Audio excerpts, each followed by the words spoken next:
Welcome, comrades, friends, viewers, and lurkers. We're continuing on with our read here of Stalin's Collected Works, Volume 1. You're all the way down on page 189 if you're on the PDF version, or 168 if you're on the physical version. Looking at the work here titled The Agrarian Question.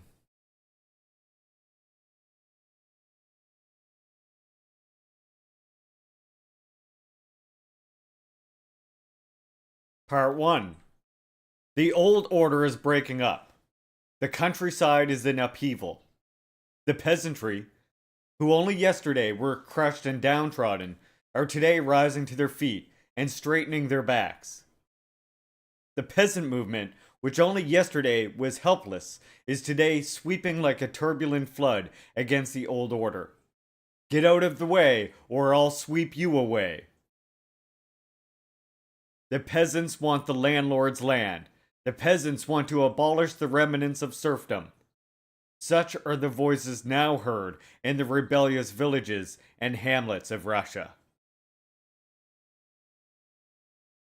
Those who count on silencing the peasants by means of bullets are mistaken. Life has shown us that this only serves still further to inflame and intensify the revolutionary peasant movement. And those who try to pacify the peasants with empty promises and peasants' banks are also mistaken. The peasants want land. They dream of this land. And, of course, they will not be satisfied until they have seized the landlord's land. Of what use are empty promises and peasants' banks to them? The peasants want to seize the landlord's land. In this way, they seek to abolish the remnants of serfdom. And those who are not betraying the peasants must strive to settle the agrarian question precisely on this basis. But how are the peasants to gain possession of the landlord's land? It is said the only way is to purchase on easy terms, quote unquote. The government and the landlords have plenty of spare land, these gentlemen tell us. If the peasants purchase this land, everything will settle itself. And in this way, the wolves will be sated and the sheep remain whole. But they do not ask what the peasants are to buy the land with after they have been stripped not only of their money, but also of their very skins. They do not stop to think that in buying the land, the peasants will have only bad land foisted upon them, while the landlords will keep the good land for themselves, as they succeeded in doing during the emancipation of the serfs, quote unquote.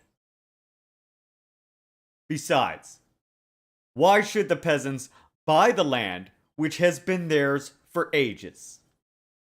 Have not both the government's and the landlord's land been watered by the sweat of the peasants? Did not these lands belong to the peasants? Were not the peasants deprived of this heritage of their fathers and grandfathers? What justice is there in the demand that the peasants should buy the very land that was taken from them? And is the question of the peasant movement a question of buying and selling? Is not the aim of the peasant movement to emancipate the peasants? Who will free the peasants from the yoke of serfdom, if not the peasants themselves? And yet, these gentlemen assure us that the landlords will emancipate the peasants, if only they are given a little hard cash. And believe it or not, this emancipation, it seems, is to be carried out under the direction of the czarist bureaucracy. The self-same bureaucracy which more than once has met the starving peasants with cannons and machine guns. No, buying the land will not save the peasant. Whoever advises them to accept purchase on easy terms is a traitor. because he is trying to catch the peasants in a real estate agent's net, and does not want the emancipation of the peasants to be brought about by the peasants themselves. Since the peasants want to seize the landlord's land, since they must abolish the survivals of serfdom in this way, since purchase on easy terms will not save them, since the emancipation of the peasants must be brought about by the peasants themselves, then there cannot be the slightest doubt that the only way is to take the land from the landlords. That is, to confiscate these lands. That is the way out. The question is, how far should this confiscation go? Has it any limit? Should the peasants take only part of the land, or all of it? Some say that to take all the land would be going too far, that it is sufficient to take part of the land to satisfy the peasants. Let us assume that is so. But what is to be done if the peasants demand more? We cannot stand in their way and say, "Halt, don't go any further." That would be reactionary. And have not the events in Russia shown that the peasants are actually demanding the confiscation of all the landlord's land? Besides, what does taking part, quote unquote, mean? What part should be taken from the landlords? 1/2 or 1/3? Who is to settle this question? The landlords alone, or the landlords in conjunction with the peasants? As you see, this still leaves plenty of scope for the real estate agent. There is still scope for bargaining between the landlord and the peasants. And this is fundamentally opposed to the task of emancipating the peasants. The peasants must, once and for all, get accustomed to the idea that it is necessary not to bargain with the landlords, but to fight them. We must not mend the yoke of serfdom, but smash it, so as to abolish the remnants of serfdom forever. To take only part means patching up the survivals of serfdom, which is incompatible with the task of emancipating the peasants. Clearly, the only way is to take all the land from the landlords. That alone will enable the peasant movement to achieve its aim. That alone can stimulate the energy of the people. That alone can sweep away the fossilized remnants of serfdom. Thus, the peasant movement in the countryside is a democratic peasant movement. The aim of this movement is to abolish the remnants of serfdom. To abolish the remnants, it is necessary to confiscate all landlord and government lands. Certain gentlemen ask us accusingly, why did not social democracy demand the confiscation of all the land before? Why, until recently, did it speak only about confiscating the ozreki, literally, quote, cuts, the plots of land the landlords took from the peasants when serfdom was abolished in Russia in 1861? Because, gentlemen, in 1903, when the party talked about the Otretsky, the Russian peasantry had not yet been drawn into the movement. It was the party's duty to carry into the countryside a slogan that would fire the peasants' hearts and rouse them against the remnants of serfdom. Confiscate the Odretsky was precisely such a slogan, because the Odretsky vividly reminded the Russian peasants of the injustice of the remnants of serfdom. But times have changed. The peasant movement has grown. It is no longer necessary to call it into being. It is already in full swing. The question today is not how to get the peasants' movement, but what the peasants who are already moving should demand. Clearly, here definite demands are what is needed. And so, the party tells the peasants that they ought to demand the confiscation of all landlord and government lands. This shows that everything has its time and place, and this applies through the Odzierzki as well as the confiscation of all land.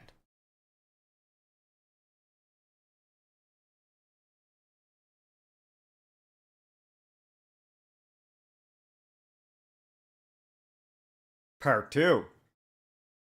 We have seen the present movement in the countryside is a movement for the emancipation of the peasants. We have also seen that to emancipate the peasants, it is necessary to abolish the remnants of serfdom. And to abolish these remnants, it is necessary to confiscate all landlord and government land, so as to clear the road for the new way of life, for a free development of capitalism. Let us assume that all this has been done. How should this land be subsequently distributed? Into whose ownership should it be transferred? Some say that the confiscated land should be granted to each village as common property. That the private ownership of the land must be abolished forthwith. That each village should become complete owner of the land and then divide the land among the peasants in equal allotments. And in this way, socialism will be introduced in the countryside forthwith. Instead of wage labor, there will be equal land tenure. This is called socialization of the land, the socialist revolutionaries tell us. Is this solution acceptable for us? Let us examine it. Let us first deal with the point that in introducing socialism, the socialist revolutionaries want to begin with the countryside. Is this possible? Everybody knows that the town is more developed than the countryside, that the town is the leader of the countryside, and consequently, every activity for socialism must begin in the town. The socialist revolutionaries, however, want to convert the countryside into the leader of the town, and to compel the countryside to begin introducing socialism, which of course is impossible owing to the backwardness of the countryside. Hence, it is obvious that the socialism of the socialist revolutionaries will be stillborn socialism. Let us now pass to the point that they want to introduce socialism in the countryside forthwith. Introducing socialism means abolishing commodity production, abolishing the money system, raising capitalism to its foundations, and socializing all the means of production. The socialist revolutionaries, however, want to leave all this intact and to socialize only the land, which is absolutely impossible. If commodity production remains intact, the land too will become a commodity and come on to the market any day. And the socialism, quote unquote, of the socialist revolutionaries will be blown sky high. Clearly, they want to introduce socialism within the framework of capitalism, which of course is inconceivable. That is exactly why it is said that the socialism of the socialist revolutionaries is bourgeois socialism.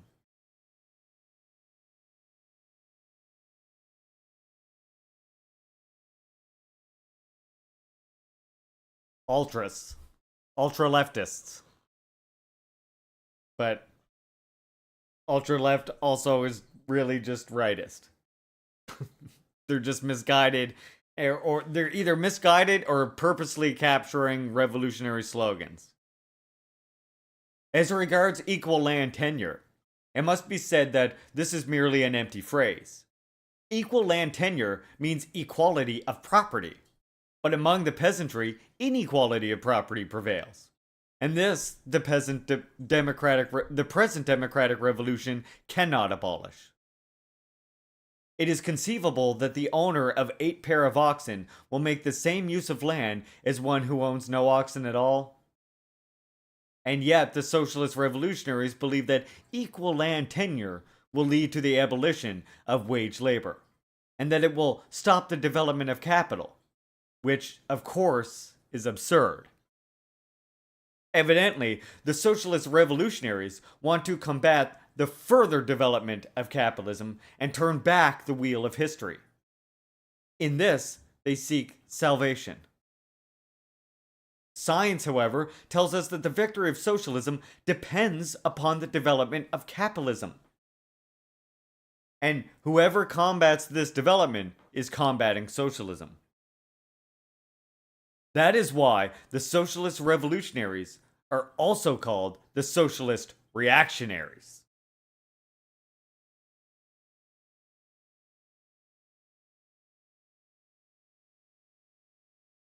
Looking at everyone who refuses to understand that China is a socialist country led by a communist party.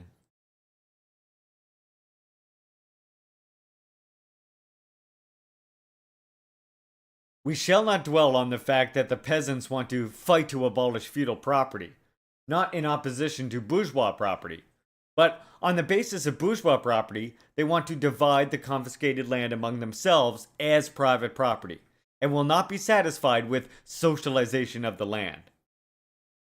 Hence, you see that socialization of the land is unacceptable. Others say that the confiscated land should be transferred to a democratic state, and that the peasants should be only the tenants of this state. This is called nationalization of the land. Is the nationalization of the land acceptable? If we bear in mind that the future state, however democratic it may be, will nevertheless be a bourgeois state, that the transfer of the land to such a state will enhance the political strength of the bourgeoisie, which would be greatly to the disadvantage of the rural and urban proletariat. If we also bear in mind that the peasants themselves will be opposed to the nationalization of land, and will not be satisfied with being merely tenants, it will be self-evident that nationalization of the land is not in the interests of the present-day movement.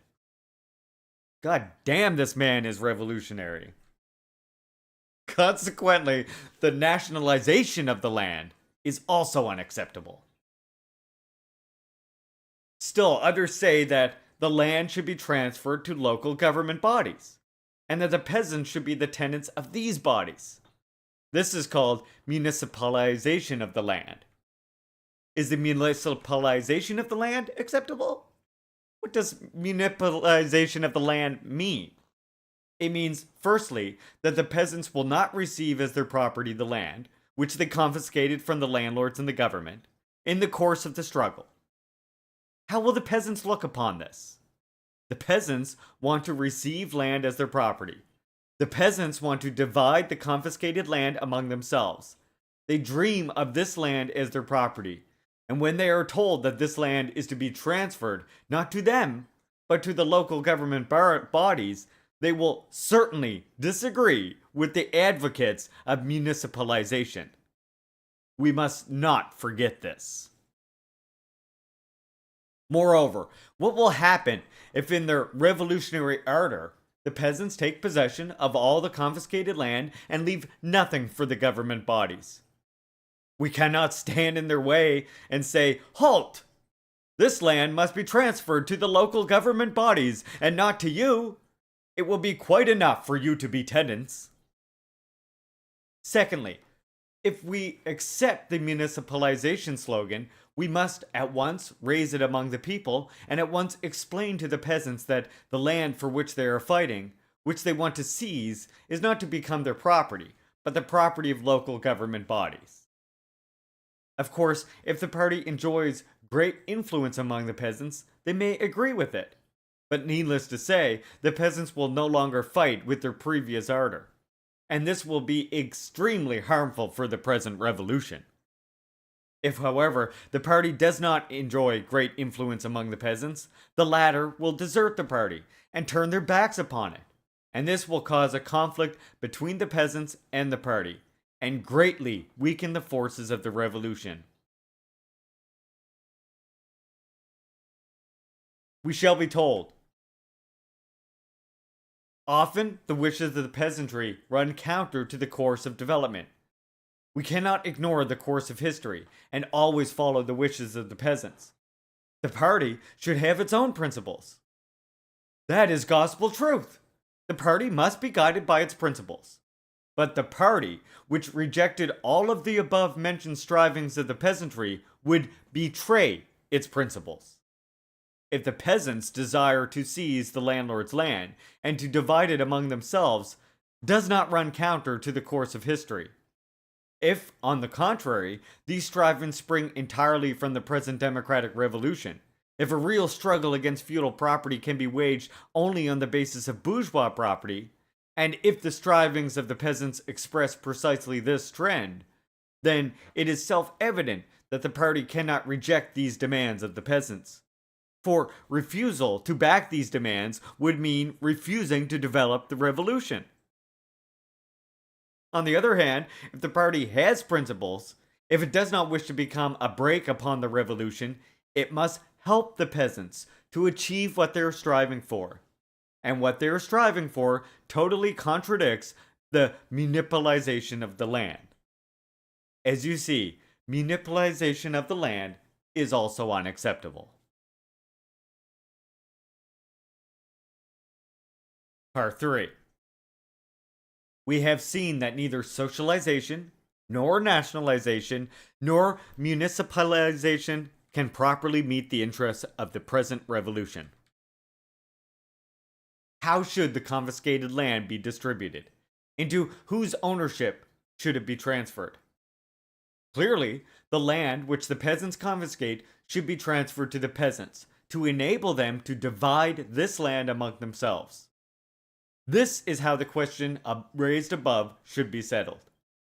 The division of the land will call forth the mobilization of property.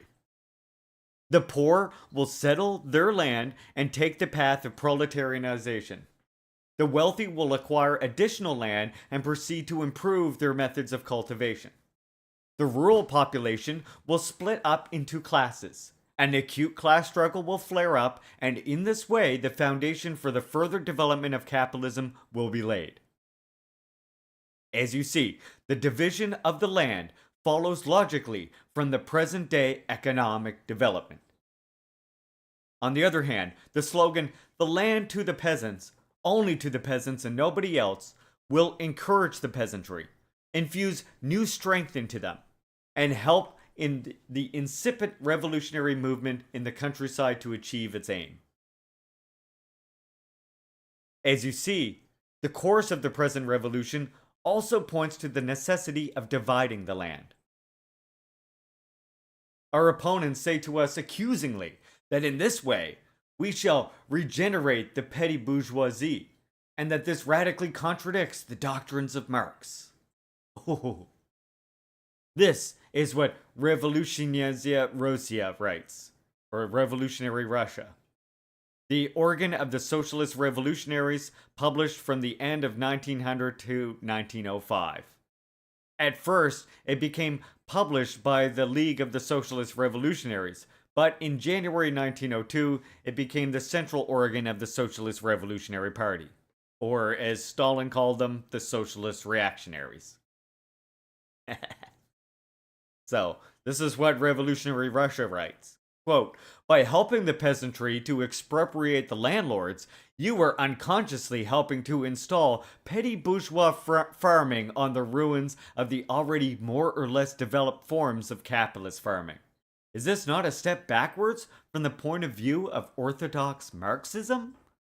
Ah, yes, orthodox Marxism. See Revolutionary Russia number 75. Reminds me of certain Marxists here in the West who say land back would mean the strengthening of the native petty bourgeoisie. Ugh, yeah, read some fucking Stalin, would ya? Anyway, to continue, here's how Stalin replies to that. "I must say that messieurs, the critics, have mixed up the facts. They have forgotten that landlord farming is not capitalist farming, that it is survival of feudal farming, and consequently the expropriation of the landlords will destroy the remnants of feudal farming and not capitalist farming. As we know here, right? They just, that's so important what he says there. Like, goddamn, that's important because, That's the thing.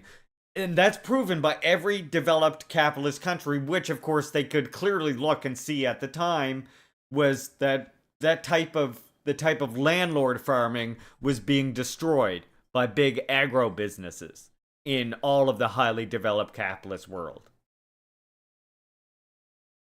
They have also forgotten that from the point of view of Marxism, capitalist farming has never followed directly after feudal farming, nor can it do so. Between them stands petty bourgeois farming, which supersedes feudal farming and subsequently develops into capitalist farming. Karl Marx said in Volume 3 of Capital that historically feudal farming was followed by petty bourgeois farming, and that large scale capitalist farming developed only after that. There was no direct leap from one to the other, nor could there be. And yet, these strange critics tell us that to take away the landlord's land and to divide them up means retrogression from the point of view of Marxism.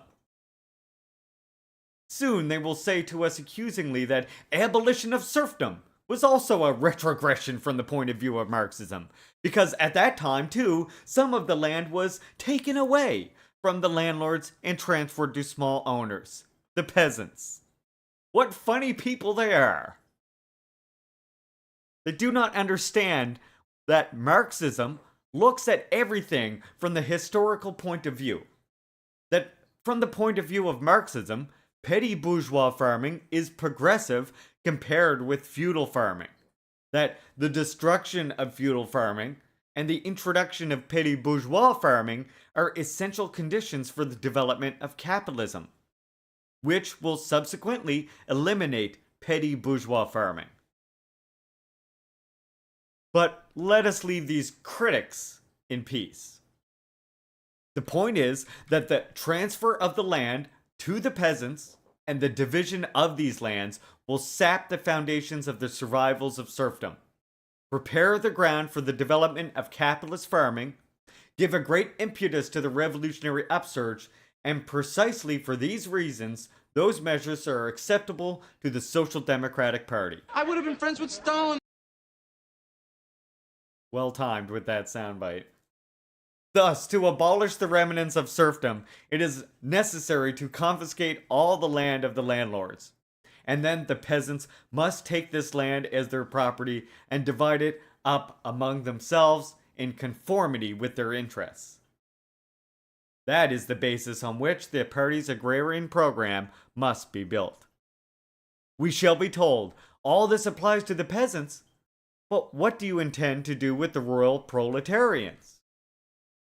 To this we reply that for the peasants we need a democratic agrarian program, but for the rural and urban proletarians we have a socialist program, which expresses their class interests.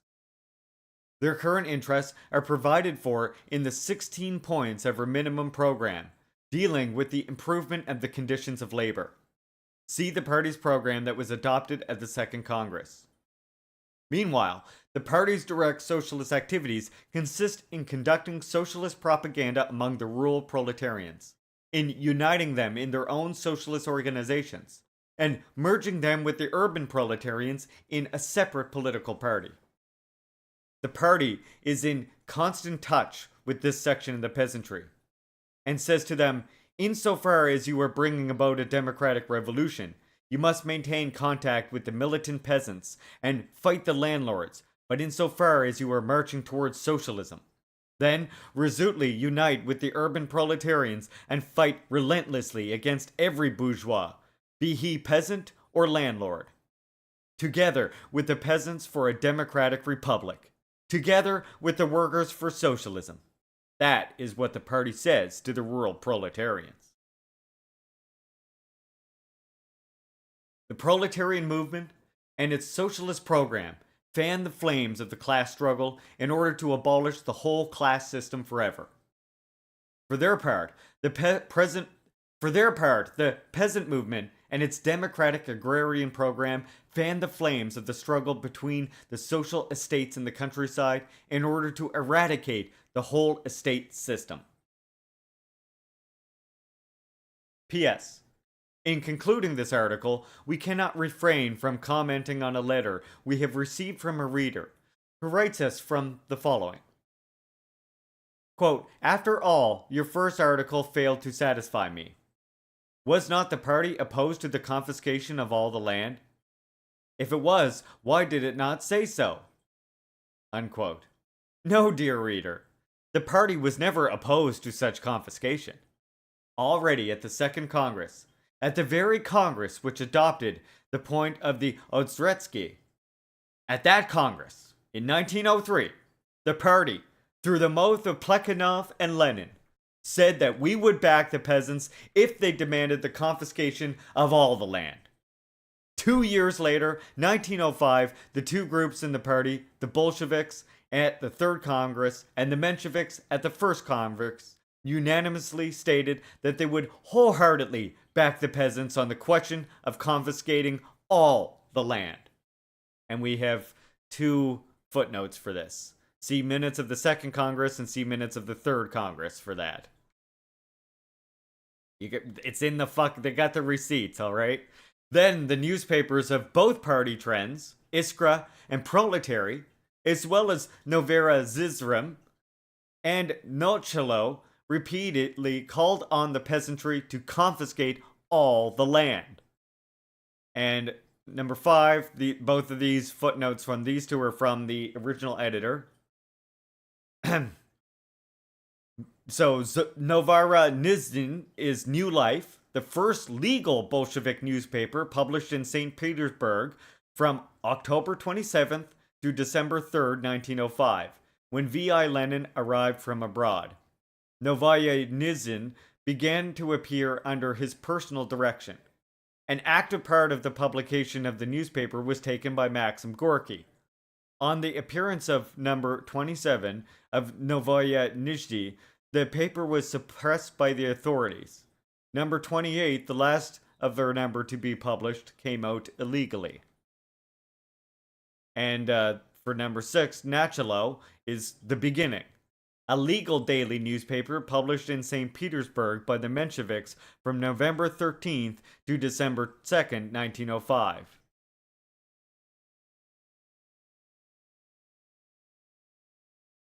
As you see, from the very outset of the party, as you can see, from the very outset, the party has stood for the confiscation of all the land. And, consequently, you have no grounds for thinking that the party has dragged at the tail of the peasant movement. The peasant movement has not really started yet. The peasants were not yet demanding even the Ostretsky. But already at its Second Congress, the party was speaking about confiscating all the land. If nevertheless you ask us why we did not, in 1903, introduce the demand for the confiscation of all the land in our program, we shall answer by putting another question. Why did not the socialist revolutionaries in 1900 introduce in their program the demand for a democratic republic? They were opposed to this demand. See our task published in the League of Socialist Revolutionaries 1900. Why did they, at that time, talk only about nationalization? And why are they now dining socialization into our ears? Today, we say nothing in our minimum program about the 7-hour day. But does that mean that we are opposed to this? What is the point then? Only that in 1903, when the movement had not taken root, the demand for the confiscation of all land would merely have remained on paper. The still feeble movement would not have been able to cope with this demand, and that is why the demand for the Ostretsky was more suitable for that period. But subsequently, when the movement grew and put forward practical questions, the party had to show that the movement could not and must not stop at the Ostretsky, that the confiscation of all the land was necessary. Such are the facts. And finally, a few words about Tsnoblis Protsrli. That's the News Bulletin, a daily Georgian newspaper published in Tiflis from 1896 to 1906. At the end of 1900, it became the mouthpiece of the Georgian nationalists. And in 1905, it became the organ of the Georgian Social Federalists. Ugh. And finally, a few words about the Cnobis Pruseli, see number 3033. This newspaper printed a lot of nonsense about fashions and principles, and asserted that at one time the party elevated Ostretsky to a principal. From what has been said above, the reader can see that this is a lie. That the party publicly recognized the confiscation of all the land in its principle from the very outset. The fact that Cnobis Pruseli cannot distinguish between principle and practical questions need not worry us. It will grow up and learn to distinguish between them. And Cnobis Pruseli heard, quote unquote, somewhere that the Russian Social Democrats have adopted a new agrarian program, by virtue of which they support the municipalization of the land. I must say that the Russian Social Democrats have adopted no such program. The adoption of a program is the function of a Congress, but no Congress has been held. Clearly, Cnobis Pruseli has been misled by somebody or something. Cnobis Pruseli would do well if it stopped stuffing its readers with rumors. Elvia the Lightning, numbers 5, 8, and 10. March 17th, 22, and 23, 1906. Signed, J. Bisovili. Translated from Georgian.